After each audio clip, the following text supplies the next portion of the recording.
गुवाहाटी नोगोरमानि दुलाराय बाथौ गौथुमनि गाहाय बाथौ थानसालियाव दिनै ओंखाम गोरलै जानाय हाबाफारि जालाङो।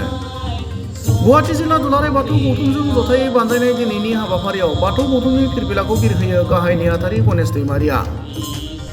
दिनैनि बे ओंखाम गोरलै जानाय हाबाफारियाव BKWSनि बारग' मासिगिरि एबा UBOनि आफादगिरि डक्टर गाम्बारु मोसाहारि, UBOनि गाहाय नेहाथारि बाबु बर', गुवाहाटी जिल्ला दुलाराय बाथौ गौथुमनि आफादगिरि निपेन बर', गाहाय गोथारि काशीनाथ स्वर्गियारि आरो गुबुन गुबुन बिबानगिरिफोरजों लोगोसे बाथौ सिबियारि रायजो राजाफोरा बाहागो लादोंमोन। गुबुन फारसेथिं बे हाबाफारियाव बाहागो लानानै BKWSनि बारग' मासिगिरि गाम्बारु मोसाहारिया खौरांगिरिनि सिगाङाव ओरैबायदि बुङो। दुलाराय बाथौ गौथुमनि जानानै बिथांमोना दिनै ओंखाम गोदान जानायनि हाबाफारि बे हाबाफारियाव बाहागो जोंखौ जा मान होबाय जा सन्मान होबाय सुबुंफोरनि जानानै जों बाहागो लानानै जोबोद गोजोननाय मोन्दों। आंजों लोगोसे दङ जोंनि गाहाय नेहाथारि डक्टर बाबु आरो नेहाथारि ददेरे बसुमतारी, फुंबिलि बसुमतारी, गासै आरो बिलाइसि गयारि आरो रातिराम रातुल बसुमतारी आरो स्पिकार दं जोंनि मगेन बर'। दिनै बिथांमोना नैबे हाबाफारिनि गेजेरजों बर'नि आसार खान्थिनि जा बेखौ गोसोखांहोदों, नेमखान्थिखौ लाखिदों, जोबोद बाख्नायथाव बाथ्रा। बर' हारिया नैबे धोरोमनि गेजेरजों बाथौ गौथुमनि गेजेरजों गावनि धोरोमनि गेजेरजों ओंखाम जानायनि नेमखान्थि जा माइ मोननाय जा आबाद जानाय बे आबाद थिखांनायनि उनाव ओंखाम जानायखौबो समाजै गासैबो नेमखान्थिनि गेजेरजों बर' हारिनि बाथौ धोरोम सिबियारिनि गेजेरजों जा फोसावनो आरो आसार खान्थिखौ लाखिलांदों, समाजनि गेजेराव फोसावनो बे जोबोद बाख्नायथाव बाथ्रा। आं आसा खालामदों बे मेसेजआ जोंनि बर'फोरनि गेजेराव थांगोन, सारा आसामाव सारा बुहुमावनो जोंनि नैबे बाथौ धोरोमारिया मोनसे खौसेथिनि गेजेरजों गावनि आसार खान्थिखौ लाखिलांदों, जोबोद बाख्नायथाव बाथ्रा। बे रोखोमै जुदि लाखिलांबाय थायोबा जोंनि बर' हारिनि जा आसार खान्थि जोंनि बर' हारिया खौसेथियैनो धोरोमा बिथिङावबो जे ज' जाबायलाङो बेखौ जोङो फोरमायनो हागोन। गोजोन्थों। गाहाय थानसालियाव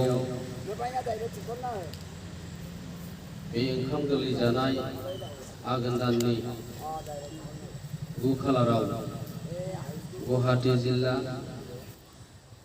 आरो दुलाराय बाथौ गौथुमै दिनैनि बे ओंखाम गोरलै जानाय हाबाफारिखौ सानसेनि हाबाफारिजों खुंनो लानाय आरो बे हाबाफारियावनो बाहागो लानो हानाय गुवाहाटी जिल्ला दुलाराय बाथौ गौथुमनि मानगिरि आफादगिरि नेहाथारि दुलाराय गौथुमनि लोगो नेहाथारि गाहाय गोथारि आरो लोगोसे दुलाराय बाथौ गौथुमनि मिरु सोद्रोमा आरो बे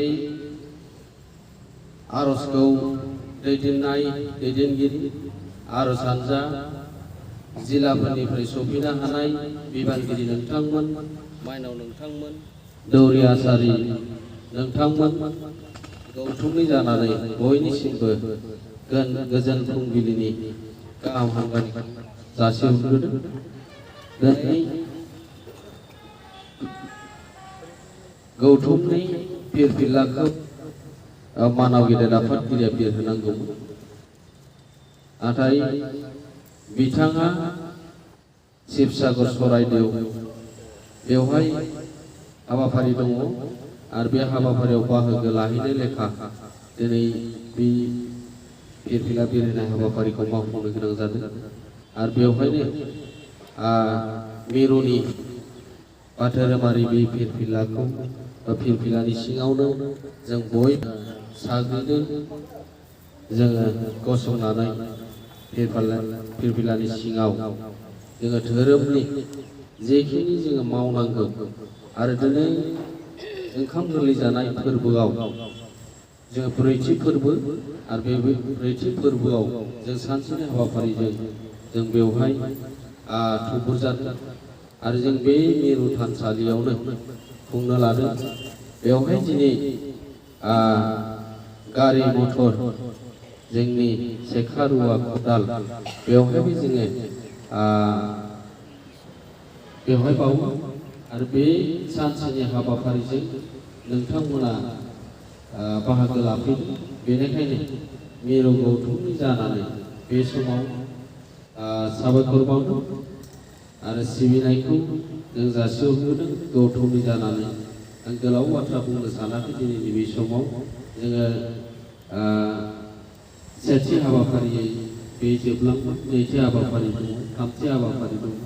बेबायदिनो जों फारि फारि मावलांनो थाखाय आरो गुवाहाटि जिल्लानि बिबानगिरि नोंथांमोना दिनैनि बे बाथौ थानसालियाव फैनानै लैहोर लैहोर बाहागो लाफैनानै दिनै मिरु गौथुमनि थानसालिखौ समायना खालामफैनायनि थाखाय हेफाजाब होफैनायनि थाखाय फिन खेबसेबाव बिबानगिरि गासैनिसिमबो खुलुमनाय आरो सिबिनायखौ बावहरनानै आंनि बे सुंद' बिबुंथिखौ बेखिनियावनो फोजोबबाय।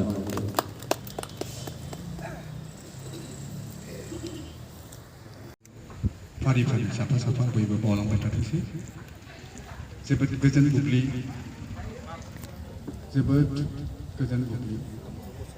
जाय बुब्लियाव दानिया डक्टर गाम्बारु मोसाहारि बिथां गाहाय नेहाथारि दुलाराय बाथौ गौथुम आफादगिरि सार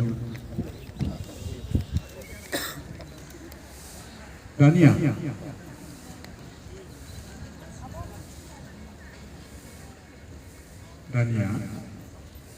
मुलुगमुं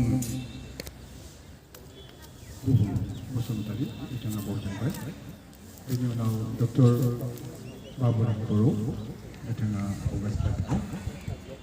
बेनि उनाव